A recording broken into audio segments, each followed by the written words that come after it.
A lonely woman, grieving the loss of her husband, finds comfort in her dog Max. But one stormy night, as she breaks down crying, Max says one human word, and everything changes. What follows is a haunting mystery that leads her to a terrifying truth about who, or what, Max really is. It had been 77 days since Eleanor spoke to another human being. Not that she was counting, but the silence had become a second skin. Since Richard passed, time had grown still and thick around her like the dust that clung to the curtains. The only sound in her cottage was the ticking of the old kitchen clock and the soft paw steps of Max. Max, her golden retriever, was the only living soul left that touched her heart without shattering it. He followed her like a shadow, slept at the foot of her bed, watched her with those deep, almost human eyes, as if he understood everything. Some days, Eleanor forgot he was even a dog. He was more like a quiet guardian, watching her slowly fade into grief. Then came the night it rained. It didn't just pour, the heavens cracked. Thunder growled like a beast circling her home, lightning bleeding through the glass panes. Eleanor stood in the hallway, trembling. Her breath fogged the cold air as a storm warning echoed from the radio she forgot to turn off. Max sat by the front door, ears high, tail still. He wasn't barking. He was listening. That's when she whispered, almost to herself, "I miss you so much, Richard." And from behind her, in the quietest, strangest voice she'd ever heard, came one word, "Miss." Eleanor spun around so fast her breath caught in her throat. Her knees locked. Max was still there, unmoving, staring. Her mind fought it. Surely the wind, the creak of the floorboards, a hallucination. But she knew what she heard. A word, spoken in her language, spoken from behind her.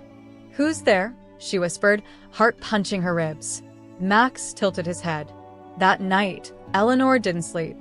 She sat on the couch with the lights on, clutching Richard's old sweater in one hand and Max's leash in the other. The next morning, she convinced herself it was exhaustion. Just a figment of her aching, sleep-deprived mind. Dogs didn't speak. This wasn't a movie. But she couldn't ignore the way Max stared at her now. Not like a pet, like a witness. Later that week, Eleanor had a nightmare. Richard was in it, standing in their old garden covered in dirt. He was trying to speak, but his mouth was sealed shut with black thread. She screamed, trying to reach him, but something pulled her back. She woke up gasping, sweat slicking her neck. Max was on her chest, eyes locked on hers. He didn't move. "Get off," she whispered, frightened. Max didn't. He just looked heartbroken. 2 days later, she took Max to the vet, just to feel normal again, to explain the incident. But the vet laughed it off. "Dogs mimic sounds all the time," he said, "especially smart ones like retrievers. It's just noise, Eleanor, not meaning." Eleanor nodded, smiled politely. But as she walked out of the clinic, Max looked back at the vet's office and growled. He had never growled in his life. That night, Eleanor sat at the kitchen table with a glass of wine. The storm had passed, but a new unease hung in the air. She placed the glass down and stared at Max, who was sitting across from her, paws folded neatly. "What are you?" she asked quietly. Max blinked once, then twice. And then, in the same fragile, broken voice she heard before, came another word. "Cold." The glass fell from her hand and shattered on the floor. Max didn't flinch. Eleanor's world tilted. Her throat tightened. "Did you say that?" Her voice was a fragile whisper. Max lowered his head. "Say it again," she pleaded. "Nothing." She grabbed her phone. "Hit record." "Say it again, Max. Please." Silence. The heater kicked on. A moth fluttered against the light. But Max only stared. The next morning, she played the recording back. Nothing. No voice. No cold. Just her own breath, her own pleas. Maybe she was losing it. But when she walked into the living room, her blood ran cold. Max was sitting by the fireplace. Beside him, a framed photo of Richard and a pair of Eleanor's gloves. Gloves she hadn't seen in years. They had been missing since Richard's funeral. She approached slowly, her breath shallow, her knees trembling. "Where did you get that?" she asked. Max nudged the gloves toward her, then looked up and whispered, this time louder, "Gloves." She stumbled back, fell to the floor, and for the first time in months, she screamed. Later that night, she called her sister, told her she needed to come over. She didn't explain why. She just said, "It's Max. He's saying things." "You mean barking?" her sister asked. "No," Eleanor whispered. "He's talking." Then silence. A long, painful silence. "Eleanor, are you okay?" She hung up. Max came to her side, rested his head on her lap. Tears spilled from her eyes as she whispered, "Why now? Why are you doing this now?" Max raised his head and said softly, "You're not alone." The lights flickered. The wind outside moaned. And somewhere, deep in her bones, Eleanor knew this wasn't just grief anymore. Something else was happening. Something impossible. Something terrifying. But she also knew one thing. This was just the beginning. The sun didn't rise that morning. It was there, behind clouds thick as ash, but Eleanor swore the light never reached her windows. The house felt heavier, like someone had turned gravity up just for her. She hadn't slept. Not really. Just stared at the ceiling as Max lay curled beside her, chest rising and falling in perfect rhythm, like a metronome for her racing thoughts. "You're not alone," he had said. 3 words. 3 impossible words. They echoed in her skull like a drumbeat, louder than thunder, sharper than knives. By 6:13 a.m., she was pacing the kitchen floor, phone in hand, searching online. Can dogs mimic human words? Dog talking or hallucination? Signs of mental breakdown after grief. The answers were all clinical, cold, distant. None of them explained what Max had said. And none of them explained what happened next. A knock at the door. Eleanor froze. No one came here. Not since Richard's funeral. Not even the postman. She had her mail forwarded months ago. She approached slowly, heart in her throat. Standing there, in the soft gray light, was a boy. No older than 10. Soaked from the rain. Barefoot. Before she could speak, Max appeared beside her, low growl rumbling in his chest. The boy looked at Max and whispered, "He remembers." Eleanor's blood turned to ice. "What did you say?" she asked, stepping between them. But the boy only looked down, whispered again, "He remembers the fire." "What fire?" The boy stepped back, eyes wide, then turned and ran into the woods behind the house. Eleanor rushed out after him, barefoot on wet grass, shouting, "Wait, what fire? Who are you?" But he vanished. No footprints, no sound, just mist curling between the trees like breath. When she returned to the porch, Max was waiting, not at the door, in Richard's old armchair. Eleanor blinked. He'd never sat there before. Not once. Not even when she'd left it unguarded. Now he was perched in it like he belonged there. Like someone else did. She walked slowly toward him. "Do you know that boy?" she asked, voice tight. Max stared, then looked toward the fireplace. There, in the ashes, lay something. Eleanor knelt down, her fingers trembling. It was an old photograph, burned at the edges. Faded, but the faces were clear. Her, Richard, and a little boy. A boy she didn't recognize. But Max did. He stood, patted over, and placed one paw on the boy's face. Eleanor's breath hitched. "Who is he?" she whispered. Max turned his head slowly, eyes locked with hers. And he said, softly, "Isaac." She gasped. That name, she knew that name. From a journal. From Richard's old letters. He had a younger brother, Isaac. He died when they were kids, in a fire. A fire Richard never spoke of. A fire Eleanor had been told was an accident. She ran upstairs, tore through boxes in the attic, found the journal. Richard scrawled notes. Newspaper clippings. House fire, 1991. 1 child dead. Dog found guarding the body. Refused to leave. The article had a photo. Max. Younger, but unmistakably Max. She dropped the journal. Her mind screamed impossible. This couldn't be her Max. He was barely 10 now. But the eyes, the stare, the voice. He had said the fire. He had said Isaac. Eleanor backed away slowly. Her vision blurred. In the hallway mirror, she caught sight of herself. Pale. Fragile. Eyes wild with fear. And behind her, Max watching. Quiet. Unmoving. She turned. "Who are you?" she whispered. Max walked forward. Stopped at her feet. Then, in a voice so familiar it shattered her chest, he said, "Richard." Eleanor's knees gave out. She collapsed to the floor, sobbing. This was grief, right? Hallucinations. Echoes of the past.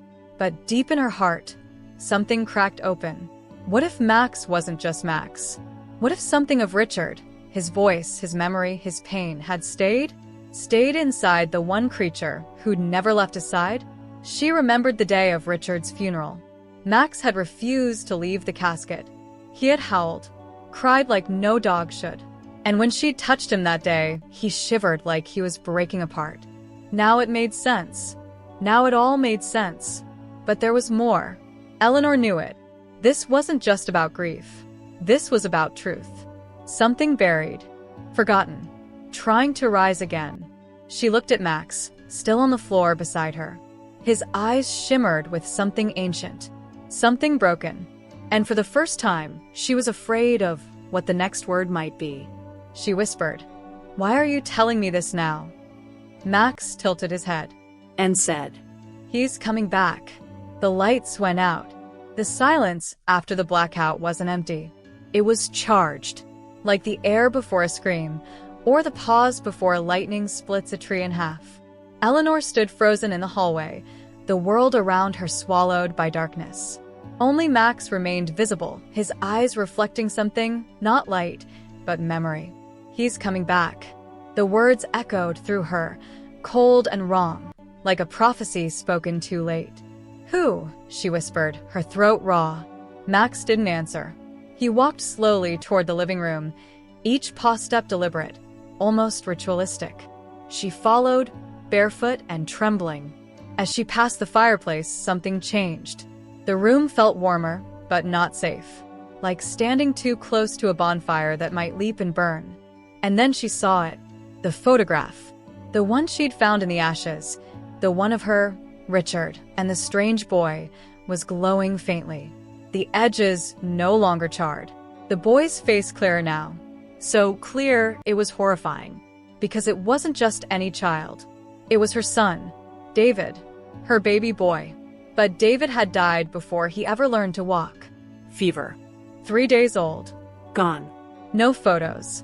No memories. Nothing except this image. Eleanor fell to her knees. She touched the photo with shaking fingers, heart pounding so loudly she couldn't hear her own breath. "This isn't possible," she whispered. Max sat beside her. And then, without looking at her, he spoke. Not in broken, clipped words like before, but in a full, low voice. One she recognized. He was never supposed to die. Eleanor stared at him, mouth open, tears now flowing freely. "Who are you?" she asked. Max looked at her, eyes filled with unbearable sorrow. "I was his guardian, and I failed." A memory cracked open inside her. Not one she'd forgotten, but one she never knew she had. The night David died, she'd woken up screaming, feeling something rip away from her chest like a soul being torn. Richard had said it was a dream, but it wasn't. It was Max. He was there, that night. Not a dog, not fully. Something else. Watching, guarding, grieving, trying to save a child that was already slipping into the next world. Eleanor's voice was hoarse. "You were his protector?" Max nodded. "But I failed," he whispered. "And so I stayed." "Stayed where?" "In the in-between." "What is that?" Max's head lowered. "The place between memory and death. The place you go when the soul can't move on." She shook her head. "Why are you telling me this now?" Max stood, walked toward the photograph. And for the first time she noticed what was behind it. A journal. Not hers. Not Richard's. but one she'd never seen before. She picked it up. The leather cover smelled of smoke and something older, like soil and tears. Inside were pages filled with symbols, names, dates, and her name, written again and again in a child's handwriting. "David wrote this?" she asked, choking. "No," Max said, but he spoke. "Through me." Eleanor's hands trembled as she turned the pages. The final one had only 2 words. "Forgive him." She looked at Max. "Forgive who?" Max was quiet for a long time. Then he spoke slowly, painfully. "Richard made a choice. A long time ago. The fire wasn't an accident. The air dropped 10 degrees. Eleanor's heart stopped. "You're lying," she said. "Richard loved his brother." "He did. But he loved you more. And he was scared." Max stepped closer. "When you got pregnant, he panicked. He'd inherited something. Something that runs in the bloodline. Something dark. He thought if the baby lived, it would carry it forward." Eleanor's mouth dried. "What did he do?" Max's eyes shimmered. "He made a trade." A flash of memory slammed into her. Richard sobbing in the hallway after David died, whispering into a mirror. "I had no choice, please forgive me." He wasn't praying. He was confessing. "He gave Isaac's soul away," Max said, voice now trembling. "To buy time. To save himself." But it didn't work. Eleanor collapsed to the floor, hands covering her ears. No, this can't be real." Max stepped closer. But now the boy is coming back. Not as a child, as something else. Eleanor looked up. "What do you mean?" Max whispered. "He wants what was taken. And he wants to come through me." Suddenly, the house shuddered. A mirror cracked. The air went thick, like smoke before a fire. Max's eyes turned darker, glazed with something old. "Stop it," Eleanor screamed. She grabbed his face, held it, forced him to look at her.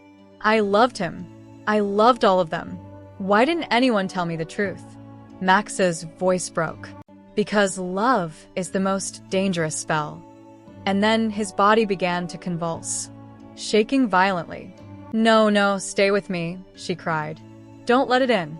Max, please." The lights exploded. The wind roared. And then silence. Total, deafening silence. Max lay still, not breathing, not blinking. Eleanor cradled him in her arms, sobbing so hard she couldn't see. "Please don't leave me. Please, not you too." Then, the faint sound from Max's throat. Not a growl, not a bark, but a whisper. "Thank you for letting me go." And just like that, he exhaled. One last breath. Eleanor screamed. The storm stopped. The wind died. And in the darkness of that old house, the weight lifted. She buried Max in the garden, beside the rose bush Richard once planted. No headstone, just a single word etched into the earth. Protector. Weeks passed, and one morning, as Eleanor sat on the porch with a blanket around her shoulders, the wind carried a whisper. She didn't understand the words, but she knew the voice. Max. And for the first time in months, she smiled. Sometimes love doesn't die. It lingers, in silence, in memory, in the most unexpected places. Grief has a voice, and if you listen closely, it might be trying to heal you, not haunt you. Forgiveness is not about forgetting the past. It's about freeing the souls trapped within it. Even those who leave may stay behind to protect what they loved most. Some truths come wrapped in pain, but they set us free.